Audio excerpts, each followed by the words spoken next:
김치 냉장고 열었더니 내가 담가온 김치가 하나도 없네. 어디 갔니? 다 버렸어요. 냄새 때문에 도저히 못 두겠더라고요. 밤새워 담근 건데 그렇게까지 해야 했니? 솔직히 저한테는 짐이에요. 앞으로는 가져오지 마세요. 제 입맛에는 맞지도 않아요. 내 김치는 버리고 친정엄마 반찬으로 꽉 채웠더라. 그리고 너는 입맛에 안 맞을지도 몰라도 내 아들 입맛에는 맞겠지? 무슨 말씀이세요? 재영 씨는 내래 먹지 말라고 하면 안 먹어요. 안 먹는 게 아니라 못 먹는 거겠지. 어느 시어머니와 며느리의 대화입니다. 도대체 무슨 사연일까요? 사연 시작 전에 무료 구독 버튼 눌러주시고 좋아요, 알람 설정도 눌러주시면 재밌는 사연을 빠르게 만나보실 수 있습니다. 사연 들어보시고 어머니의 행동이 잘못됐다고 생각하신다면 댓글로 의견을 남겨주세요. 안녕하세요. 저는 올해 68세 이춘자입니다. 시골마을에서 조그만 텃밭을 가꾸며 사는 게 제 일상이죠. 마당에는 배추와 무, 고추, 대파가 가지런히 줄을 서 있고 햇볕이 좋은 날이면 장독대 위에서 된장이 익어가는 냄새가 은은하게 풍깁니다. 그 냄새만 맡아도 저는 마음이 참 든든해집니다. 저는 늘 이런 생각을 합니다. 내 손으로 기른 걸 먹고 또 내 자식 입에 들어가는 게 제일 큰 보람이다. 아침마다 마을버스를 타고 읍내시장에 나가면 상인들이 내 이름을 부르며 인사를 건넵니다. 춘자 아줌매 오늘도 김치거리 사러 오셨소? 그러면 저는 웃으며 대꾸합니다. 예, 오늘은 우리 아들 집에 가져다 줄 거라 더 신경 써야지요. 장터골목은 언제나 북적거리고 파는 사람 사는 사람 목소리가 뒤엉켜 활기가 넘칩니다. 마른 멸치 비린내, 갓 구운 전병 고소한 냄새, 갓 도려낸 고기 특유의 붉은 기운까지 섞여서 저는 그런 시장 냄새조차 고향처럼 느낍니다. 집으로 돌아오면 저는 부지런히 일합니다. 배추를 씻어 소금에 절이고 파와 마늘을 다지고 고춧가루를 풀어 양념을 만듭니다. 손끝이 얼얼하고 허리가 뻐근해도 힘들지 않습니다. 그저 제 손맛이 우리 아들 박재영, 며느리 혜린 입으로 들어간다고 생각하면 웃음이 납니다. 김장독 옆에서 익어가는 소리, 뽀글뽀글 거품이 이는 그 기척까지도 저한테는 자랑스러운 음악입니다. 김치를 담그다 보면 문득 옛날 생각이 납니다. 재영이가 어릴 적 숟가락을 양손에 쥐고 엄마, 김치 더 줘요 하던 모습 말입니다. 그 작은 입으로 아삭아삭 김치를 씹으며 행복해하던 얼굴이 지금도 눈에 선합니다. 그래서 저는 매번 김치를 담글 때마다 그때 그 얼굴을 떠올립니다. 며느리 입맛도 맞춰보려고 젓갈을 줄이고 덜 짜게 담가보기도 하고 장아찌는 깔끔하게 소분해서 넣기도 합니다. 김치만 담그는 게 아닙니다. 봄에는 두릅, 여름엔 오이소박이, 가을엔 가지나물, 겨울엔 말린 고사리를 볶아 챙겨둡니다. 다 솔수한 것이니 돈으로는 따질 수 없는 정성이죠. 제 삶이 평생 그래왔습니다. 남편이 일찍 세상을 떠나고 홀로 아들 키우며 버텨온 세월 동안 저는 늘 부엌과 밭을 오가며 살았습니다. 남들이 여행을 다니고 멋을 부릴 때도 저는 늘 재영이 먹일 것을 먼저 생각했으니 이제는 이게 저희 삶의 방식이 되어버렸습니다. 며칠 전에도 김치 몇 통과 장아찌를 챙겨 배낭에 꾸려 넣었습니다. 묵직한 가방끈이 어깨를 파고들어도 저는 신경 쓰지 않았습니다. 버스에 오르면 가방에서 김치 냄새가 조금씩 배어나와 승객들이 눈치를 줄 때도 있습니다. 하지만 저는 속으로 그렇게 말합니다. 내 자식 입에 들어가면 이 냄새가 무슨 상관이야. 이건 정성의 냄새고 사랑의 냄새지. 그러면 마음이 뿌듯해져서 창밖 풍경이 더 따뜻하게 보입니다. 버스 창문 너머로 보이는 논두렁, 비닐하우스, 그리고 멀리 솟은 아파트 단지. 그 풍경은 늘 제 마음을 두 갈래로 갈라놓습니다. 하나는 제가 살아온 시골의 삶, 다른 하나는 이제 아들이 살아가는 도시의 삶. 그 두 세계를 잇는 다리 역할을 제가 하고 있다는 게 늘 자랑스럽습니다. 제가 준비한 반찬들이 그 다리가 되어 아들의 밥상에 오르고 도시의 바쁜 삶 속에서 고향의 온기를 전해주는 거니까요. 저는 가끔 스스로에게 묻습니다. 내가 왜 이렇게까지 해야 할까?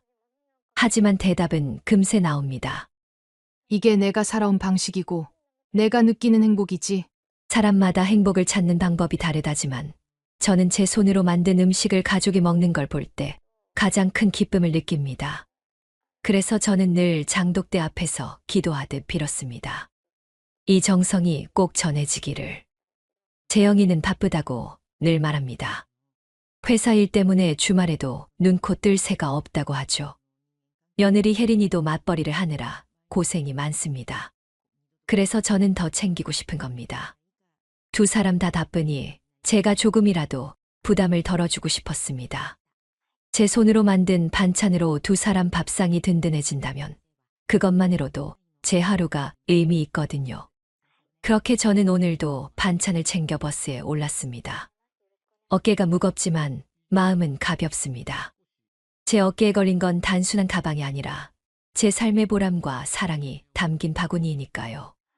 김치 냄새가 스며든 그 가방을 꼭 끌어안으며 저는 속으로 다짐했습니다. 오늘도 두 녀석이 맛있게 먹고 웃었으면 좋겠다. 그 생각 하나로 제 발걸음은 언제나 도시를 향합니다. 며칠 전이었습니다. 텃밭에서 열무를 뽑아 물에 씻고 있는데 전화벨이 울렸습니다. 화면에는 며느리 혜린이 이름이 떴습니다. 저는 반가운 마음에 얼른 전화를 받았지요. 혜린아, 무슨 일이니? 그런데 수화기 너머로 들려온 목소리는 생각보다 냉랭했습니다. 어머니, 굳이 이렇게 많이 안 가져오셔도 돼요. 냄새 때문에 냉장고 정리하기 힘들어요. 순간 제 손에서 열무가 툭 떨어졌습니다. 싱싱한 줄기에서 흙물이 뚝뚝 흘러내렸지만 저는 멍하니 며느리의 말을 곱씹고 있었습니다. 저는 얼떨결에 그래, 알았다. 다음엔 조금만 가져갈게.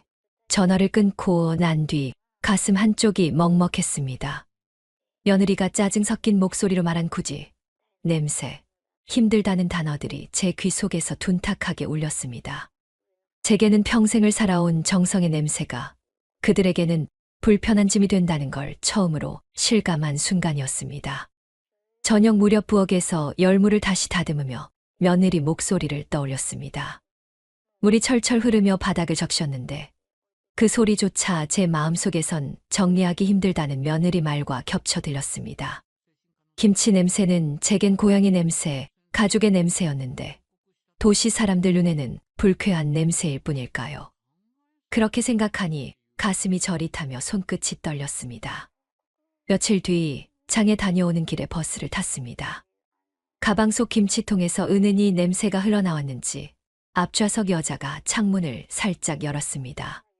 바람이 확 들어오며 제 얼굴이 화끈거렸습니다. 예전 같으면 우리 집 김치 냄새가 퍼지는구나, 자랑이지 하고 웃었을 텐데 그날은 달랐습니다. 며느리 말이 떠올라 속이 조여왔습니다. 혹시 다들 나를 불편해하나? 내 정성이 민폐가 된 걸까? 버스의 덜컹거림이 제 마음까지 흔드는 것 같았습니다. 집에 와 거울을 보았습니다. 깊게 패인 주름, 거칠어진 손등, 손톱 밑에 박힌 흙이 보였습니다. 내가 너무 촌스러워서 며느리가 싫어하는 걸까? 도시에서 잘나게 산다고 시골 냄새를 부끄러워하는 건 아닐까? 그런 생각이 밀려오자 얼굴이 확 상해 보였고 눈가가 저도 모르게 젖어들었습니다. 그날 저녁 친구 정미숙이 놀러와 된장찌개를 함께 끓였습니다. 제가 무심한 척 며느리 전화를 이야기했더니 미숙이가 제 손을 덥석 잡으며 말했습니다. 춘자야, 너무 퍼주지 마라. 요즘 애들은 고마운 줄도 몰라. 본인들 편한 게 우선이지. 그러고는 자기 얘기를 꺼냈습니다. 우리 큰애도 전에 그랬어. 반찬에다 주니까 냉장고 자리 차지한다고 하더라니까. 그래서 딱 끊었지. 그러니까 나중엔 사 먹느라 힘들다면서 다시 달라고 하더라. 미숙이의 말은 위로였지만 제 마음에는 더 깊은 상처로 남았습니다. 저는 억지로 웃으며 혜린이는 착한 애야. 그냥 피곤해서 그랬을 거야. 속으로는 울컥하는 게 올라왔습니다. 며느리 목소리 속에 분명한 짜증이 있었고 그 톤은 차갑게 식어 있었습니다. 그날 밤 저는 이불을 뒤집어 쓴 채 한참을 뒤척였습니다. 눈을 감으면 며느리 얼굴이 떠오르고 그 말이 귓가에 다시 울렸습니다. 다음 날 우체국에 연금을 찾아갔는데 줄 서 있던 할머니가 제게 물었습니다. 춘자 아침에 또 반찬해다 주나? 저는 습관처럼 예. 뭐 애들 바쁘니까요. 라고 대답했지만 마음은 서늘했습니다. 그 말이 칭찬처럼 들리기보다 나는 왜 이렇게까지 하나 하는 의문으로 다가왔습니다. 형광등 불빛이 유난히 차갑게 깜빡거렸고 발밑의 대리석 바닥이 유리처럼 싸늘하게 느껴졌습니다. 며칠 뒤 다시 김치를 담가 가방에 넣으려는데 손이 멈칫했습니다. 혹시 또 냄새 난다고 뭐라고 할까? 이번엔 아예 가져오지 말라고 할지도 몰라. 가방끈을 쥔 손이 떨리고 한순간 내려놓고 싶어졌습니다. 하지만 이내 고개를 저으며 스스로를 다독였습니다. 아냐. 그래도 내 정성인데. 그래도 재영이 입에 들어가면 보람이지. 그렇게 마음을 다잡았지만 불안은 사라지지 않았습니다. 그날 밤 저는 창문을 열어놓고 바람을 맞았습니다. 멀리서 개 짖는 소리, 논두렁 사이로 울어대는 풀벌레 소리가 들려왔습니다. 그 소리들은 평생 저를 위로하던 배경이었는데 그날은 유난히 쓸쓸했습니다. 저는 속으로 중얼거렸습니다. 내 정성이 냄새 나는 짐이 되어버린 걸까? 내 사랑이 그들에게는 무거운 짐일 뿐일까? 그렇게 중얼거리다 보니 눈물이 왈칵 터져 나왔습니다. 꾹 참으려 했지만 베개가 흠뻑 젖을 만큼 울고 말았습니다. 그 눈물은 단순한 서운함 때문만은 아니었습니다. 평생을 바쳐 만든 제 삶의 방식, 제 존재의 의미가 무시당한다는 생각 때문이었습니다. 그날 새벽 닭이 울어댈 때까지 저는 한숨조차 제대로 못 잤습니다. 그리고 깨달았습니다. 작은 말 한마디가 사람 마음을 이렇게 뒤흔들 수 있다는 걸. 그때 저는 알았습니다. 평화롭던 제 일상이 이제는 금이 가기 시작했다는 것을. 저는 며느리의 말이 마음에 남았지만 그럼에도 불구하고 정성을 멈출 수 없었습니다. 오히려 더 신경을 써야겠다고 다짐했습니다. 이번엔 꼭 맛있게 해서 부담스럽지 않게 해줘야지. 냄새 난다는 말도 안 나오게. 그렇게 생각하니 다시 힘이 났습니다. 저는 텃밭에서 제일 싱싱한 배추를 골라냈습니다. 흙이 묻은 겉잎을 떼어내고 속 깊이 노랗게 차오른 알배추를 조심스레 안았습니다. 마치 제품에 안긴 아기처럼요. 우물가에서 차가운 물을 길어다 부어 씻어내는데 손끝이 얼얼했지만 저는 오히려 그 시린 촉감에 힘이 났습니다. 이 고생이 있어야 좋은 김치가 나오는 거지. 배추를 소금에 절이는 동안 저는 양념 재료를 준비했습니다. 마늘을 빻을 때는 톡 쏘는 향이 코끝을 찌르고 생강을 갈 때는 은은한 알싸함이 퍼졌습니다. 고춧가루를 풀어 양념을 만들며 살짝 찍어 맛보니 매콤하면서도 달큰한 맛이 혀끝에 감돌았습니다. 이번엔 특별히 젓갈을 줄이고 소금을 덜 넣어 저염식으로 맞췄습니다. 며느리가 입에 짜다 소리하지 않도록요. 저는 장아찌도 새로 담갔습니다. 풋고추를 동글동글 썰어 간장에 담그고 마늘종은 된장에 박아 두었습니다. 그 짭조름한 향이 부어 가득 차올랐습니다. 손끝에 묻은 간장이 끈적거리며 스며들었지만 저는 개의치 않았습니다. 오히려 이 맛을 혜린이가 좋아했으면 좋겠다는 마음뿐이었습니다. 포장도 달리했습니다. 늘 쓰던 하얀 플라스틱 통 대신 새로 산 밀폐 용기를 꺼냈습니다. 뚜껑을 꼭 닫으면 냄새가 새지 않게 된다는 말을 듣고 일부러 읍내 마트에서 사온 것이었습니다. 김치와 장아찌를 곱게 담아 부직포 가방에 차곡차곡 넣었습니다. 가방끈을 조정하며 저는 혼잣말했습니다. 이렇게까지 했는데도 불편하다 하면 그건 내 탓이 아니지.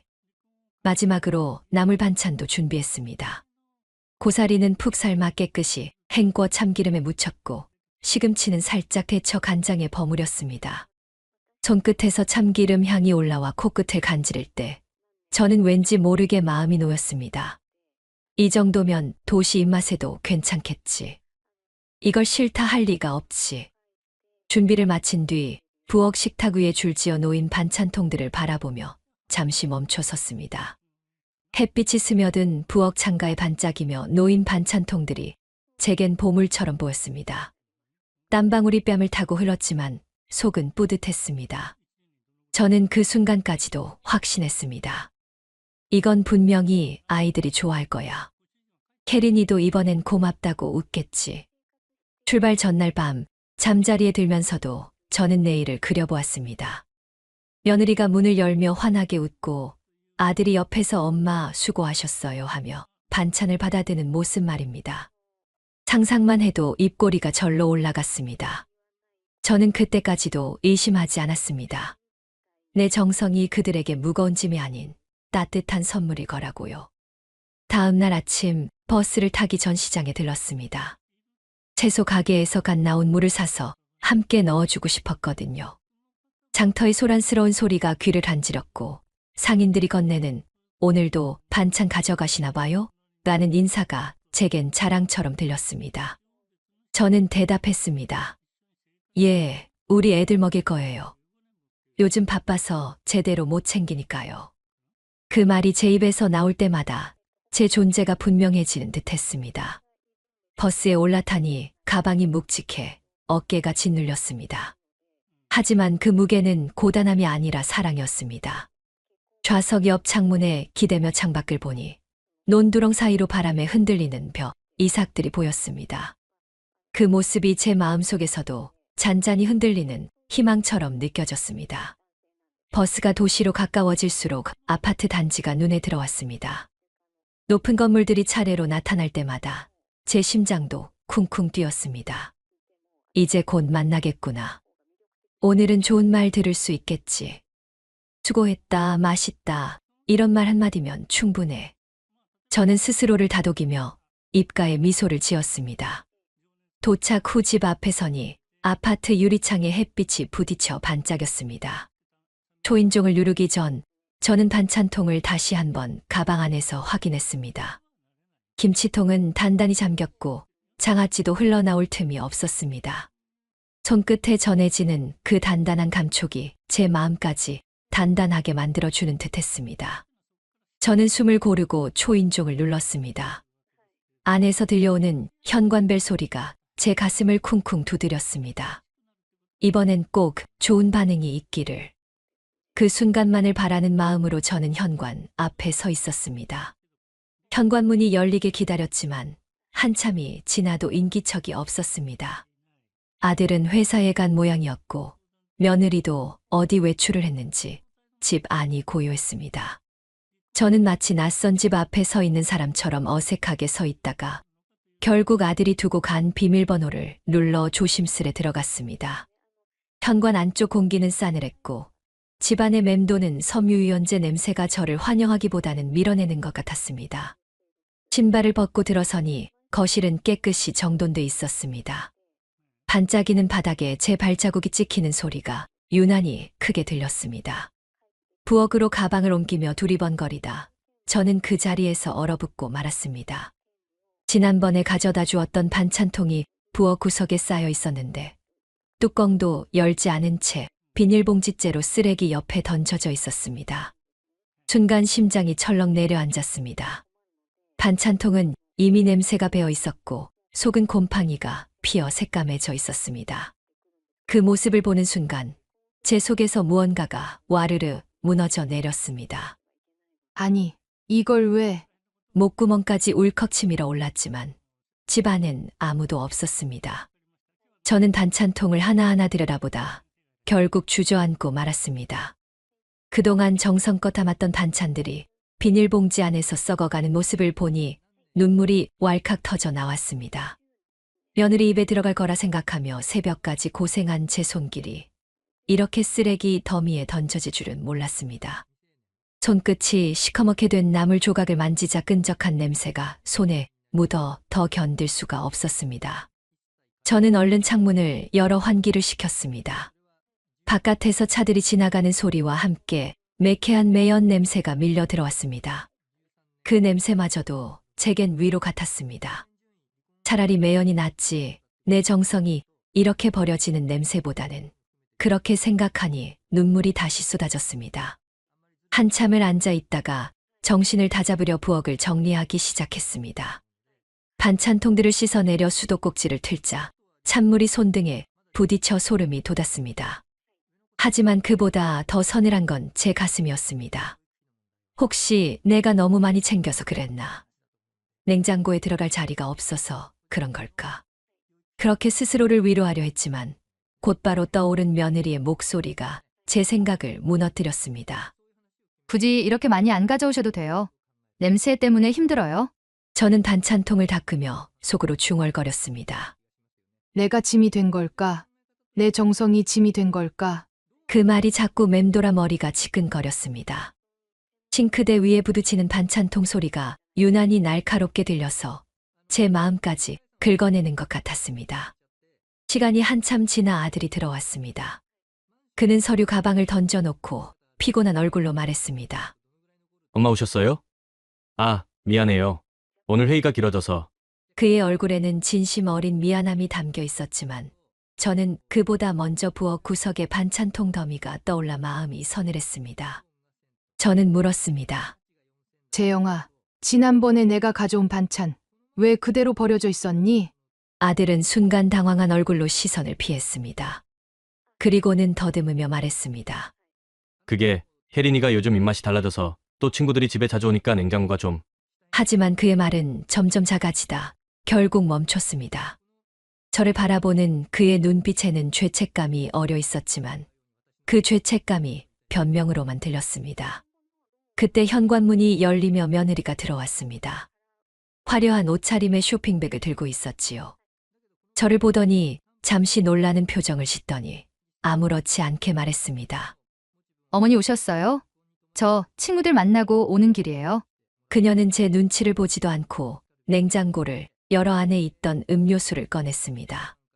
김치 냉장고 문이 열리자 안에서 시원한 공기와 함께 낯선 냄새가 풍겨 나왔습니다. 저는 그 자리에서 그대로 얼어붙고 말았습니다. 제 김치는 어디에도 없었고 대신 수입 맥주와 와인 포장된 간식들, 그리고 며느리 친정에서 온 반찬들이 가지런히 자리하고 있었습니다. 손끝이 덜덜 떨리며 김치 냉장고 안을 똑바로 바라봤습니다. 제 정성은 흔적도 없이 사라지고 대신 화려하고 값비싼 것들만 채워져 있었습니다. 그 순간 제 속에서 또 한 번 무언가가 무너져 내렸습니다. 하지만 입술은 굳어붙은 듯 떨어지지 않았습니다. 며느리는 제 표정을 보며 태연하게 말했습니다. 어머니, 요즘은 이렇게 사 먹는 게 더 편해요. 김치는 냄새도 많이 나고요. 그 말이 비수처럼 제 가슴을 찔렀습니다. 제 손에서 땀이 줄줄 흘러내렸고 심장은 쿵쾅거렸습니다. 이게 정말 현실인가 싶었습니다. 아들은 며느리 옆에서 곤란한 얼굴을 하고 있었지만 끝내 한마디 변호조차 하지 못했습니다. 그의 침묵은 제게 더 큰 상처였습니다. 내가 낳아 키운 아들이 저렇게 눈치만 보고 있구나. 내 편은 아무도 없구나. 서러움이 파도처럼 밀려와 눈앞이 뿌옇게 흐려졌습니다. 저는 떨리는 목소리로 겨우 말했습니다. 그래도 내 어머니가 밤새워 담근 건데 그렇게 다 버릴 수 있니? 그러나 며느리는 당당하게 대답했습니다. 우리 집 냉장고인데요. 저희 생활 방식에 맞게 쓰는 게 뭐가 문제예요? 그 순간 집 안공기가 서늘하게 얼어붙는 것 같았습니다. 며느리의 말은 단순한 대답이 아니라 저를 향한 단호한 선긋기였습니다. 저는 그 자리에 서서 아무 말도 못하고 굳어버렸습니다. 내 존재가, 내 정성이 단숨에 무가치해진 기분이었습니다. 저는 멍하니 김치 냉장고 앞에 서 있었습니다. 차가운 바람이 제 얼굴에 스쳤지만 가슴은 뜨겁게 달아오르고 있었습니다. 겨우 입술을 떼어 며느리에게 물었습니다. 혜린아, 내가 가져온 김치랑 반찬은 다 어디 갔니? 그러자 며느리는 눈을 동그랗게 뜨더니 피식 웃으며 말했습니다. 아, 그거요? 다 버렸죠. 냄새 때문에 도저히 못 두겠더라고요. 그 말은 아무렇지도 않게 내뱉는 듯했지만 제 가슴을 송곳처럼 찔렀습니다. 저는 얼이 빠져 뭐라고? 버렸다고? 그 많은 걸 다? 되물었습니다. 목소리는 떨리고 눈앞이 흐려졌습니다. 하지만 며느리는 오히려 더 큰 목소리로 쏘아붙였습니다. 네, 다 버렸어요. 솔직히 어머니, 저희 김치 냉장고는 술 냉장고예요. 친구들 오면 와인 꺼내야 하는데 김치 냄새 때문에 분위기 다 망치잖아요. 그 순간 심장이 쿵하고 내려앉았습니다. 술냉장고라니. 제 정성이 제 인생의 무게가 담긴 그 김치냉장고가 그들에겐 술과 간식 보관함에 불과하다니. 저는 입술을 깨물며 말했습니다. 그래도 내 시어머니가 내 어머니 같은 사람이 밤새워 담근 건데 그걸 그렇게 버릴 수가 있니? 하지만 며느리는 비웃음을 터뜨렸습니다. 어머니, 저 솔직히 말씀드릴까요? 저는요, 김치 인쇄 맞는 게 제일 싫어요. 옷에 베고 집에 손님 올 때마다 민망하다고요. 제가 무슨 시골 촌년이에요? 그 말은 제 귀를 후려쳤습니다. 촌년. 그 단어가 제 평생을 조롱하는 듯 했습니다. 저는 숨이 막혀 말을 잇지 못했습니다. 아들이 곁에서 작게 말했습니다. 혜린아, 그래도 엄마가 정성껏 해주신 건데 그렇게 말하면 안 되지. 하지만 며느리는 곧장 남편을 노려보며 소리쳤습니다. 여보, 당신은 가만히 있어. 회사에서 바빠 죽겠는데. 집에 들어오면 또 김치 냄새, 반찬통 냄새에 내가 미치겠다고. 저는 더 이상 참을 수 없어 손을 부르르 떨며 말했습니다. 내 정성이 그렇게 짐이었니? 내 입에 들어가는 게 보람이라 생각했는데 그게 다 불편하고 창피했니? 눈물이 저도 모르게 볼을 타고 흘렀습니다. 그러자 며느리는 팔짱을 끼고 고개를 젖히며 말했습니다. 맞아요. 솔직히 짐이에요. 어머니 음식 저한테는 하나도 필요 없어요. 사 먹는 게 훨씬 깔끔하고 좋아요. 앞으로는 가져오지 마세요. 김치 냉장고는 제 생활 공간이에요. 제가 쓰고 싶은 대로 쓸 거예요. 순간 집안 공기가 싸늘하게 얼어붙었습니다. 아들은 두 눈을 굴리며 안절부절 못했지만 끝내 제 편을 들어주지 않았습니다. 그의 침묵은 오히려 며느리의 말에 힘을 실어주는 듯 했습니다. 저는 떨리는 목소리로 마지막 힘을 내어 말했습니다. 그래도 내 어머니가 이 나이에 허리 굽혀가며 담근 건데 그렇게 무시할 수 있니? 하지만 며느리는 단호하게 대답했습니다. 네, 무시할 수 있어요. 제가 싫다는데 왜 강요하세요? 저한테는 그냥 냄새나는 짐일 뿐이에요. 그 순간 저는 제 귀를 의심했습니다. 무시할 수 있다. 그 말은 제 존재 자체를 부정하는 선언처럼 들렸습니다. 아들은 결국 고개를 숙이고 중얼거렸습니다. 엄마, 그냥 혜린이 말대로 앞으로는 좀 줄이시면. 그 말은 제 심장을 마지막으로 내려치는 망치 같았습니다. 저는 더는 서 있을 힘조차 없어 식탁 의자에 털썩 앉았습니다. 눈앞에 아른거리는 건 김치 냉장고에 차곡차곡 담아두던 저의 손길, 땀방울, 그리고 웃음을 상상하던 제 얼굴이었습니다. 하지만 지금 제 앞에 서 있는 며느리는 그것을 모조리 짓밟으며 비웃고 있었습니다. 그날 제 가슴 속에서 마지막 남은 기대가 부서져 버렸습니다. 제 김치 냉장고는 사라졌고 제 자존심도 산산조각 나버렸습니다. 남은 건 싸가지 없이 성질을 내며 막말을 퍼붓는 며느리의 목소리뿐이었습니다. 집안은 고요했지만 그 고요가 오히려 귀를 찌를 만큼 날카롭게 느껴졌습니다. 며느리는 김치 냉장고 문을 쾅 닫은 뒤 팔짱을 낀 채 거실로 나가버렸습니다. 그 뒤통수에는 미안함조차 없었습니다. 저는 부엌 의자에 앉아 멍하니 천장을 바라보았습니다. 눈물은 이미 말라버렸지만 가슴속은 더 허전했습니다. 아들은 옆에 서서 우왕좌왕하다가 결국 입을 열었습니다. 엄마, 혜린이도 요즘 스트레스가 많아요. 회사 생활도 힘든데 그냥 이해해주세요. 그의 목소리는 점점 작아졌고 저는 그 말 속에서 도망치는 기색을 읽을 수 있었습니다. 결국 그는 아내와 어머니 사이에서 끝내 누구의 손도 잡지 못했습니다. 저는 떨리는 목소리로 대꾸했습니다. 재영아, 내 아내가 무슨 말을 했는지 내 귀로 똑똑히 들었니? 내 어머니를 무시하겠다고 했어.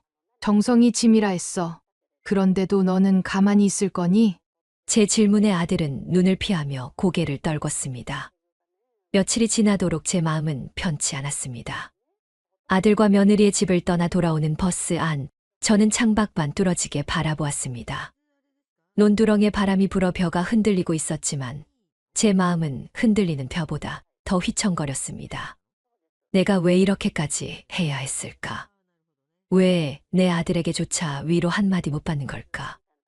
그날 이후 아들과의 전화통화는 짧아졌습니다. 예전에는 엄마, 언제 와요? 하던 아들이었는데 이제는 엄마, 잘 지내세요라는 말만 툭 던지고 전화를 서둘러 끊었습니다. 그 뒤에는 며느리의 차가운 기침 소리가 늘 섞여 들려왔습니다. 며느리와의 사이는 더욱 벌어졌습니다. 제가 전화를 걸면 그녀는 대답조차 하지 않았습니다. 대신 짧고 건조한 문자 하나가 돌아왔습니다. 앞으로 음식 안 가져오셔도 돼요. 그 글자를 읽는 순간 눈앞이 아득해졌습니다.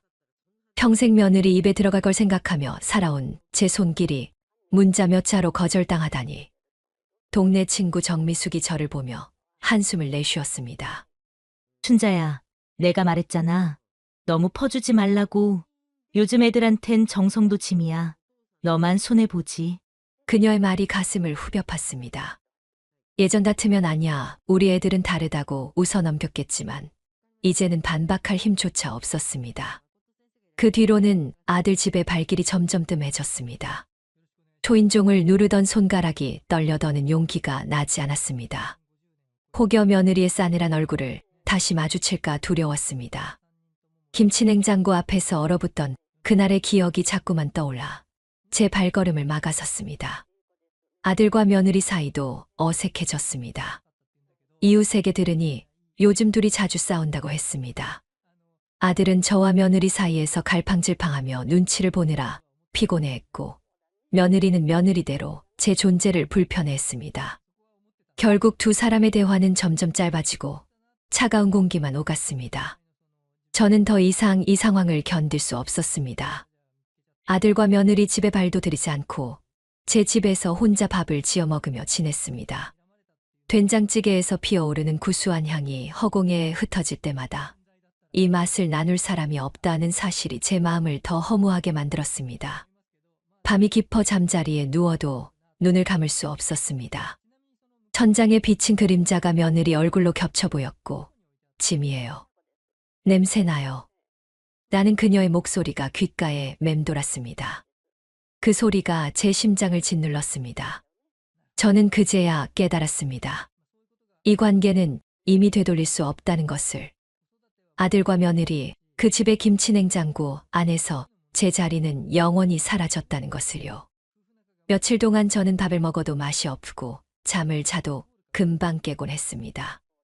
며느리의 말이 귀에서 떠나지 않았습니다. 짐이에요. 냄새 나요? 무시할 수 있어요. 그 말이 밤마다 제 가슴을 긁었습니다. 그러나 계속 웅크리고 있을 수는 없었습니다. 제 안에서 작게 깜박이던 불씨가 점점 커졌습니다. 이제는 제 삶을 제 손으로 붙잡아야 한다는 생각이 또렷해졌습니다. 아침 햇살이 부엌 바닥의 타일을 따뜻하게 데웠습니다. 저는 뜨거운 보리차를 한 모금 삼키고 자리에서 일어났습니다. 증여를 취소하자고 마음먹자 허리가 곧게 펴졌습니다. 읍내 은행 창구에 앉아 저는 또박또박 말했습니다. 저는 아파트 증여 계획을 모두 취소하겠습니다. 그리고 주택연금으로 전환해 매달 생활비를 받겠습니다. 서류가 넘어가는 소리가 제 심장 박동처럼 또렷했습니다. 대기표 전광판의 숫자가 넘어갈 때마다 지난 세월이 등줄기를 지나가는 듯 했습니다. 창고 유리 너머의 냄새는 소독약과 잉크의 냄새였고, 저는 오래된 흙냄새를 마음속에서 조용히 내려놓았습니다. 은행을 나온 뒤 변호사 사무실로 갔습니다. 유언장을 새로 쓰겠습니다. 제 목소리는 떨리지 않았습니다. 저는 쓸 만큼만 쓰고 나머지는 소년소녀가장 돕기 재단에 기부하겠습니다. 아들 부부에게는 상속하지 않겠습니다. 법무사가 확인을 묻자 저는 고개를 끄덕였습니다. 펜이 종이를 긁는 소리에 지난 세월의 서름이 벗겨지는 것 같았습니다. 마지막 서명을 마치자 가슴속 응어리가 물처럼 흘러내렸습니다. 봉투에 도장이 띵 하고 찍히는 순간 귀가 맑아졌습니다. 법무사는 차가운 어투였지만 제 이름을 또박또박 불러주었습니다. 저는 내 이름이 내 것임을 오랜만에 확인했습니다. 집으로 돌아오는 길, 가을 바람이 귓불을 스쳤습니다. 낙엽이 발끝에서 바스락거렸고 하늘은 씻어낸 유리처럼 투명했습니다. 저는 들숨마다 다짐을 삼켰습니다. 내 노후는 내가 지킨다. 더 이상 누구의 눈치도 보지 않는다. 김치 냄새가 아니라 내 삶의 냄새를 지키겠다. 그 다짐이 온몸에 스며들며 걸음이 가벼워졌습니다. 이틀 뒤 아들이 전화를 걸어왔습니다. 엄마, 요즘 어디 가셨어요? 왜 연락이 없으세요? 저는 담담히 말했습니다. 바빴어. 증여 취소하고 주택연금 신청했어. 잠시 정적이 흐른 뒤 아들의 목소리가 흔들렸습니다. 엄마, 그걸 왜요? 우리 계획이 있는데요? 저는 조용히 대답했습니다. 내 계획이 먼저다. 아들의 기침 소리가 망설임처럼 들렸습니다. 전화를 끊기 전에 그는 몇 번이나 말끝을 삼켰습니다. 저는 처음으로 그 침묵을 대신 채워주지 않았습니다. 저녁 무렵 문이 열리더니 두 사람이 동시에 들이닥쳤습니다. 며느리는 현관에서부터 기세등등했습니다. 어머니 지금 뭐 하시는 거예요? 우리 집은요? 우리 미래는요? 저는 의자를 당겨 앉으며 물컵을 건넸습니다. 앉아서 이야기하자. 며느리는 손사래를 쳤습니다. 아니요. 앉을 일 아니에요. 어머니가 일방적으로 뒤통수 치셨어요. 신발장에 부딪히는 쇼핑백 소리가 똑똑 울렸습니다. 며느리의 눈빛은 매끈했고 말끝은 더 날카로웠습니다. 저는 등을 펴고 테이블 가장자리를 손끝으로 가만히 눌렀습니다. 아들이 거들었습니다. 엄마, 혜린이 말이 맞아요. 이렇게 갑자기 바꾸시면 곤란해요. 전세만경 대출 상환이 엮여 있어요. 저는 차분히 말했습니다. 너희 사정은 이해한다. 하지만 나는 더 이상 모욕받고 살지 않겠다. 며느리가 비웃음을 흘렸습니다. 모욕이요? 그깟 반찬 좀 안 받아준 게 뭐가 모욕이에요? 김치 냄새 없는 집에서 사는 게 제 모욕을 덜어주는 길이에요. 저는 천천히 호흡을 가다듬었습니다. 누구의 말투가 높아지든 내 목소리의 높낮이는 내가 정한다는 마음으로 앉아 있었습니다. 부엌식의 초침이 또각또각 움직이며 제 편을 들었습니다. 그 말에 제 등이 서늘해졌지만 목소리는 흔들리지 않았습니다. 나는 내 삶의 방식을 바꿨다. 이제 내 돈은 나만을 위해서만 쓸 거야. 며느리는 목소리를 높였습니다.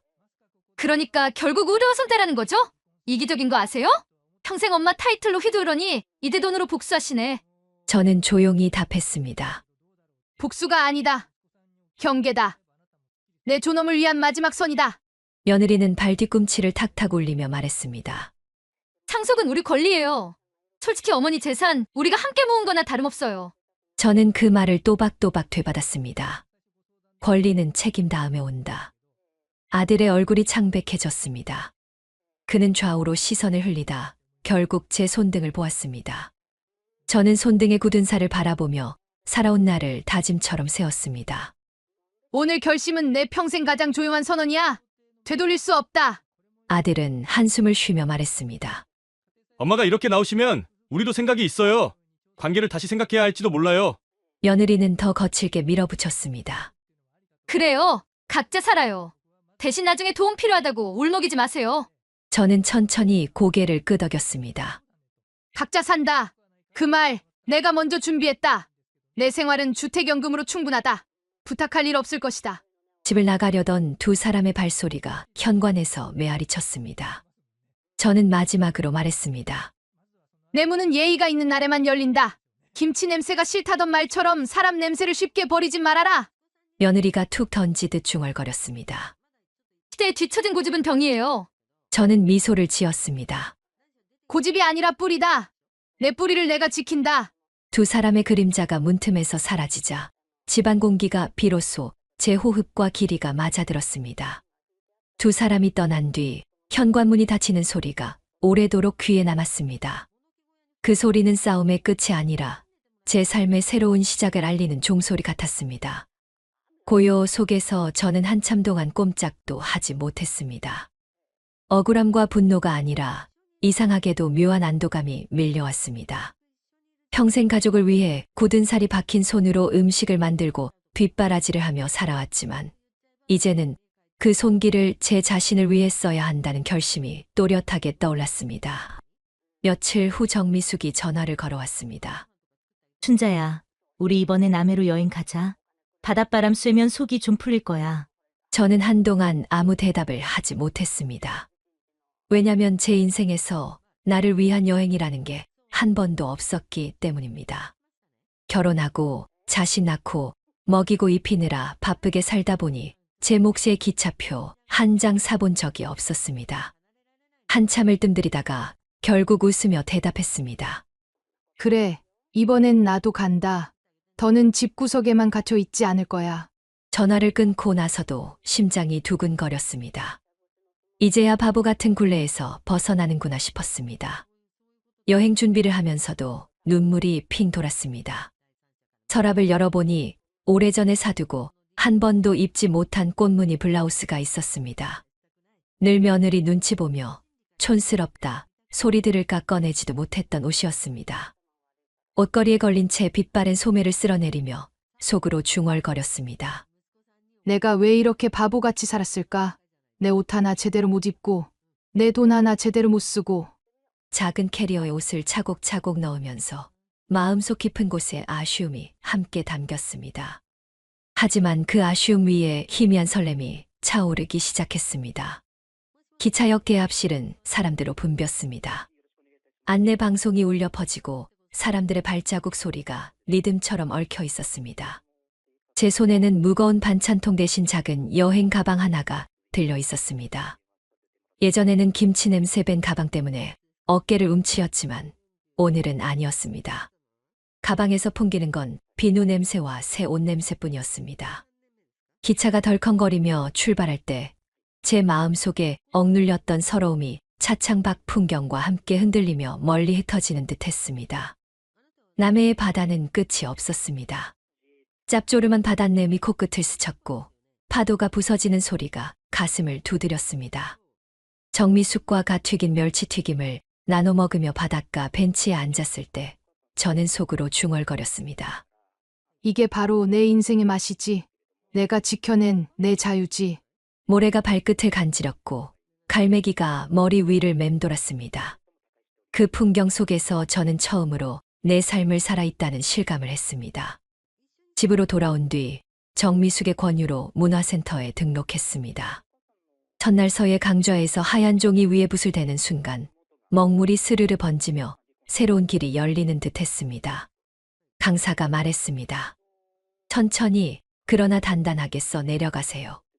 그 말은 마치 제 지난 삶에 내려주는 판결 같았습니다. 저는 붓끝을 따라 번지는 검은 선을 보며 이제는 내 인생을 스스로 써 내려가리라 다짐했습니다. 집 안은 여전히 조용했지만 더 이상 적막하지 않았습니다. 김치 냉장고 사건은 아직도 아픈 기억으로 남아 있었지만 그 덕분에 저는 제 존엄을 되찾았습니다. 아들과 며느리가 언젠가 다시 문을 두드린다 해도 저는 흔들리지 않을 것입니다. 제 노후는 제 것이고 제 존엄은 제 선택으로 지켜내야 한다는 믿음이 단단히 뿌리 내렸기 때문입니다. 밤이 깊어 전등 불빛 아래 앉아 따뜻한 차를 홀짝이며 창밖을 바라봤습니다. 가을바람이 창문을 흔들었고 그 바람이 제 마음을 닮아 있었습니다. 저는 미소를 지으며 속삭였습니다. 이제 내 삶은 내가 지킨다. 누구도 내 뿌리를 흔들 수 없어. 그 목소리는 벽에 부딪혀 다시 제 가슴으로 돌아왔습니다. 그리고 저는 오늘 비로소 제 삶의 주인이 되었습니다. 여러분이라면 누군가가 여러분의 정성을 짐이라며 내던졌을 때 어떻게 하시겠습니까? 저는 이제 답을 압니다. 존엄을 지키는 선택, 그것이야말로 가장 값진 노후의 길이라는 것을요. 사연 들어주셔서 감사합니다. 영상 보시고 어머니의 행동이 잘못됐다고 생각하신다면 댓글로 의견을 남겨주세요. 다음 영상에서도 재밌는 사연이 기다리고 있습니다. 무료로 누를 수 있는 구독과 좋아요, 알람 설정을 눌러주시면 다음 영상을 더 빨리 만나보실 수 있습니다.